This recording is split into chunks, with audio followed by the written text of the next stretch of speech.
푸틴 러시아 대통령이 우크라이나 내 점령지 4곳의 합병을 선언했습니다. 우크라이나와 서방은 강력히 반발했고 미국은 즉각 추가 제재를 부과했습니다. 러시아와 우크라이나 대사를 지낸 박노벽 전 한국외대 국제지역학 교수와 관련 내용 짚어보겠습니다. 어서 오십시오. 네, 안녕하십니까.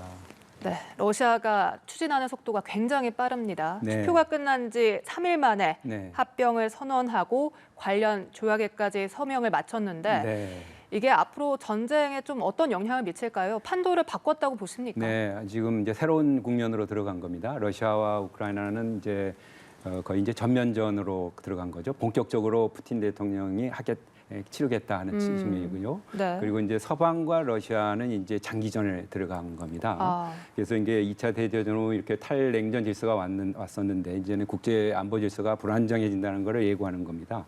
푸틴 대통령이 한 연설 중에서 한 3가지 정도를 눈여겨봐야 할 건데요. 하나는 이 점령 4개 지역은 이제 영원한 러시아의 영토다. 계속 이렇게 남을 거다를 강조했고, 두 번째는 젤렌스키 우크라이나 대통령에 대해서 적대행위 중단하고 이제 휴전 협상으로 나와라. 그 대신 지금 합병된 지역은 협상 대상이 아니다.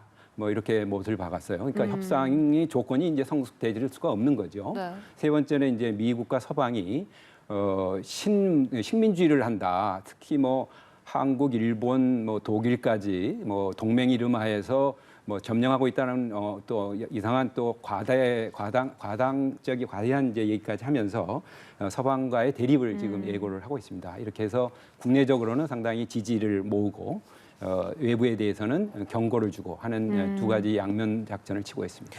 그런데 푸틴 대통령이 왜 이렇게까지 하는 겁니까? 그렇게 지금 전선에서 이제 인력 부족이 난다는 것이 지금 우크라이나한테 밀린다 하는 거가 크게 있었던 거고요. 두 번째는 이게 이제 내부적인 문제이기도 한데요. 본래는 이제 징집병은 외국에 파병을 못하게 95년도에 러시아 국내법으로 만들어졌다고 그래요. 네. 그러니까 지금 우크라이나 전쟁을 하면서 지금 뭐 운전병이든지 뭐 여러 가지 실무 인력이 징집병들이 가야 하는데 이게 이제 막히다 보니까 그걸 이제 자국 영토하고 거기다가 이제 배치할 수 있다라는 그런 이제 국내적인 어려움도 극복하는 그런 측면이 있어 보입니다. 앞서 푸틴 대통령의 언급 중에 네. 그러니까 이제 협상장으로 나와라 이런 언급을 해주셨는데 네. 그런데 젤렌스키 우크라이나 대통령은 러시아와 대화를 할 준비는 돼 있지만 네. 푸틴과 대화는 하지 않겠다 네. 이렇게 밝혀서 네. 앞으로 어떻게 될까요? 네, 뭐 젤렌스키 대통령이나 우크라이나 입장에서는 지금 같이 이제 조건을 내세워 가지고는 전쟁을 종료할 수 있는 협상 여건이 안 된다고 판단한 거고요. 또 원체 또 러시아 측이 신뢰를 잃은 거죠. 발언이라든가 이런 게 다 바뀌고 그래서 지금으로서는 이제 탈환을 하겠다.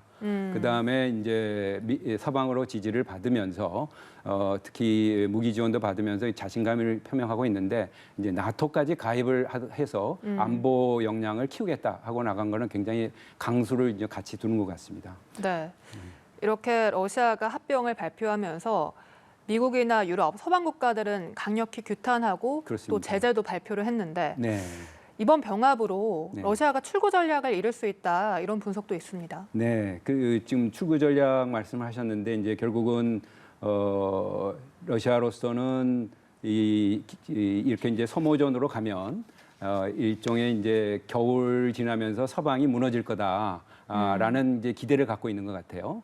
그리고 이제 피로감이 생긴다라는 것 같은데 오히려 저희들 외부에서 보기에는 러시아가 더 불안해 보입니다. 왜냐하면 지금 유가도 좀 어느 정도 진정화됐고 네. 지금 가스도 지금 수출이 이제 막혀 있는 데다가 사기가 지금 제일 문제입니다. 그래서 앞으로 이 출구 전략 문제는 국내 여건 변화가 있어야 할 것 같습니다. 근데 지금 여론이 지금 레바다 여론센터에서 조사한 여론조사에 따르면 8월과 9월 사이에 약간 차이가 있다고 합니다. 그러니까 전쟁 지속이 낫느냐 네. 아니면은 평화 협상이 낫느냐 했을 때 9월 조사에는 평화 협상이 한 48%, 그다음에 전쟁 지속은 44%. 이렇게 뒤바뀌었습니다. 그래서 앞으로 이제 러시아 국내나 이런 데서 이제 어떤 전쟁 지속 반대 목소리가 나오면 출구가 어느 정도 보이지 않을까라는 기대를 해봅니다. 그게 푸틴 대통령이 부분 동원령을 선포한 게 영향을 미쳤다고 보십니까? 부분 동원령을 이제 하다 보니까 아무래도 이제 국민들 입장에서는 이게 이제 불안한 측면이 있죠. 왜냐하면은 사실 그게 지표로도 나오는데 그 여론조사 기관 말에 의하면 역시 그 부분 동원령에 대해서 우려하는 바가 있느냐라고 국민들한테 물어보니까 네. 한 88%가 우려한다고 그래요. 그리고 그 대신에 이제 군사적 행동을 하는 데는 어떻게 하느냐, 이제 물론 지지가 좀 줄어들었습니다. 그래서 이 부분 동원령이 이제 말이 부분 동원령이지 사실상 뭐 30만 이상을 지금 동원하겠다고 그래서 여러 가지 무리수가 나오고 또 그 과정에서 시정도 하고 있습니다만은 앞으로 이 그 추이가 국내적인 영향을 좀 앞으로 더 봐야 할 것 같습니다. 러시아 내에서. 네. 그런데 이에 더해서 12만 명 규모의 가을 징병령 얘기까지 나오고 있거든요. 네. 그러니까 지금 이제 30만 징집하는 과정에서 한 10만 정도가 모였다고 지금 벌써 그래요. 네. 그러니까 지금 훈련 없이 곧바로 이제 그 배치를 하고 또 그 사이에 다른 중앙아시아라든가 이제 발트 인근에 있는 이제 현역병들을 또 뽑아서 병력 지금 보완이 가장 급선무로 인식을 하고 있어서 지금 이렇게 조치를 하고 있다고 보여집니다. 네. 러시아에서 이렇게 예비 동원령이 내려지자 현지에서는 정말 자원에서 입대를 하는 사람이 있는가 하면 네. 또 국외로 탈출하는 이런 극명하게 대비되는 분위기거든요. 그렇죠. 네. 이건 왜 그렇습니까? 그거는 이제 아무래도 이 전쟁에 대해서 반대하는 그런 의견들이 뭐 러시아가 이제 개방되어 있던 그 기류가 있기 때문에 당연히 그런데 러시아 크레물린 입장에서는 그렇게 생각한다고 그럽니다. 어차피 이 사람들을 그 출국 못하게 막아놓으면 네. 국내에서 데모를 하고 오히려 반대 세력을 키운다. 그러니까 안전밸브처럼 그냥 나가게 해주는데 그 대신에 이제 명단을 좀 작성을 해서 좀 통제는 좀 자연스럽게 하자 하는데 사실상 뭐 지금 뭐 20만에서 30만이 거의 이제 반대하는 젊은이들이 좀 네. 나간 건 사실이고요. 그렇지만은 또 반대 시위가 있다고 해도 국내적으로는 어제도 그 연설 후에 크레물린 연설 후에 그 붉은 광장에서 또 지지 선언이 굉장히 크게 있었어요. 네. 그러니까 국내적으로는 이렇게 한 2, 30만 나간다고 그래서 250만 예비 동원령을 가지고 있는 나라로서 뭐 충분히 감내할 수 있다 이렇게 지금 판단하고 있다고 봅니다. 그런데 아까 말씀드린 여론 추이가 네. 점점 이게 지금 변화하는 상황이라서 좀 더 지켜봐야 할 것 같습니다. 네. 이 서방이 가장 우려하는 것이 네. 러시아가 핵을 사용하지 않을까. 네, 네. 특히 네. 이렇게 영토를 병합하면서 그렇죠. 이것을 계기로 해서 좀 전술핵 카드를 쓰지 않을까 네. 이런 우려가 나오거든요. 네, 네, 네. 먼저 이제 우선 당장 그렇게 실질적으로 사용할 가능성은 현재는 없어 보입니다. 근데 이제 전상이 점점 바뀌면서 바뀔 수 있는 가능성은 있죠. 그렇지만 이제 전술 핵무기든 이제 핵무기라는 것이 지금 전문가들하고도 이렇게 좀 협의를 해보고 물어보면 미측의 얘기를 들어보면 이게 전술핵이 어떤 저장소에 보관이 돼 있어서 그걸 이제 사용하기 위한 준비를 할 때는 이게 이동하는 단계에서 서방의 이제 정보기관에서 포착이 된다는 거죠. 그랬을 경우에는 서방 측은 이 경우에 경고와 더불어서 여의치 않은 경우에는 이제 초음속 미사일로 이거를 파기시키겠다라는 정도의 강한 경고를 아마 블링컨이라든가 미 측이 전달한 걸로 지금 추측은 됩니다. 그게 하나가 있고요. 네. 두 번째는 이제 핵무기를 그러면은 아니 다른 방법이 유사한 효과를 나타내는 거를 이제 강구할 수 있을 텐데 주로 이제 우크라이나 내에 기반 시설이죠. 예를 들어서 화학 공장 또는 지금 문제가 되는 자포리자주의 원자력 발전소의 일부 이것이 이제 뭐 사보타지에서 뭐 터졌다 하면은 그 화학무기 공장은 화학무기 효과를 핵 발전소가 이제 터지는 경우는 핵 방사능이 터지기 때문에 핵무기 효과를 내는 거거든요. 근데 여기서 또 위험한 것이 이제 핵 낙진이 이제 기상 조건에 의해서 유럽이나 이런 쪽으로 가면 나토가 이거를 하나의 직접 공격으로 보고 대응을 하지 않을 수 없을 겁니다. 그래서 이런 여러 가지 조치들이 다른 옵션이 있는데도 불구하고 이런 위험한 수단을 하겠느냐 하는 거는 좀 지켜봐야 할 문제고 설사 이제 핵무기가 사용되더라도 우크라이나 내에 핵무기를 또 서방에 사용하느냐 하는 고민이 있는 것 같아요. 그래서 일단 재래식 무기로 핵이 나올 경우에는 러시아의 군대들을 다 섬멸할 수 있다 하는 그런 비상 전략을 지금 세우고 있다고 합니다.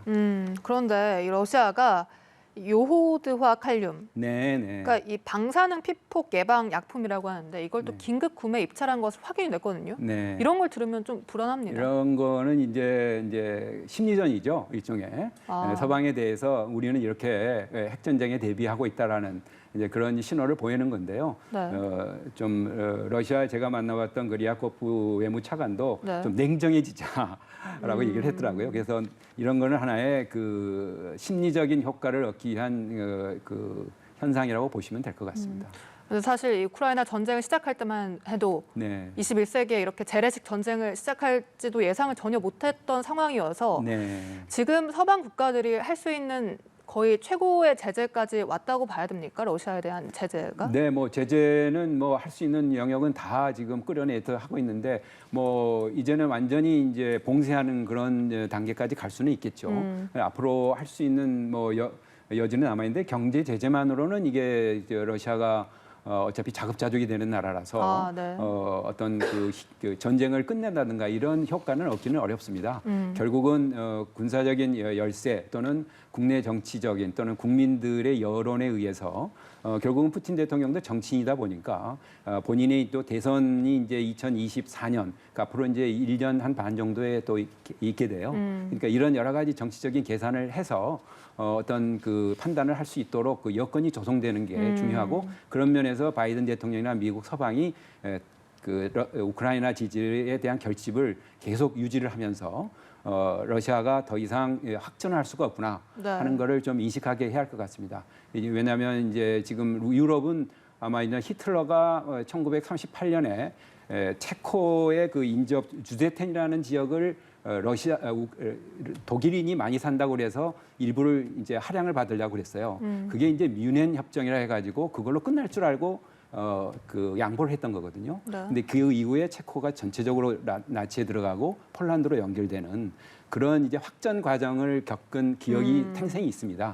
그렇기 때문에 이번도 크림이나 돈바스 일부 먹고 또 이게 헤르손이나 자포리자까지 넘어가고 네. 그 다음에 점점점 확전될 수 있는 여지가 있다고 보기 때문에 네. 굉장히 강하게 이 사전 여기서 차단을 하려는 그런 의지로 보이고 그런 면에서 이제 러시아로서는 자체적인 그런 뭐라고 그래 입장을 가지고 서방이 자꾸 러시아를 약화시키고 분열시키려고 한다는 명분으로 지금 국민들을 동원하고 있는데요. 앞으로 이 서로의 보는 그 안보 시각 네. 또는 이제 국가 운영 방향이라든가 그 정치 체제 운영 이런 게 전부 다르기 때문에 점점 이제 유럽에서의 냉전 구도는 고차가 될 것이 분명하고요. 네. 대신 이제 러시아가 아시아 쪽 인도라든가 중국과 연대하는 그런 모습을 보일 텐데 그 중국과 인도의 향배가 앞으로 좀 조심해서 봐야 할 거고 또 우리나라도 또 러시아가 한반도의 중요한 국가 중에 하나니까 이런 사태가 나지 않도록 어떤 안정적 관리 내지는 러시아에 대한 어떤 상호 이해할 수 있는 기반이 생길 수 있는 여건이 다가올도록 대비를 하는 것이 필요하다 이렇게 생각합니다. 네, 알겠습니다. 지금까지 박노벽 전 한국외대 국제지역학 교수와 이야기 나눠봤습니다. 오늘 말씀 고맙습니다. 네, 감사합니다.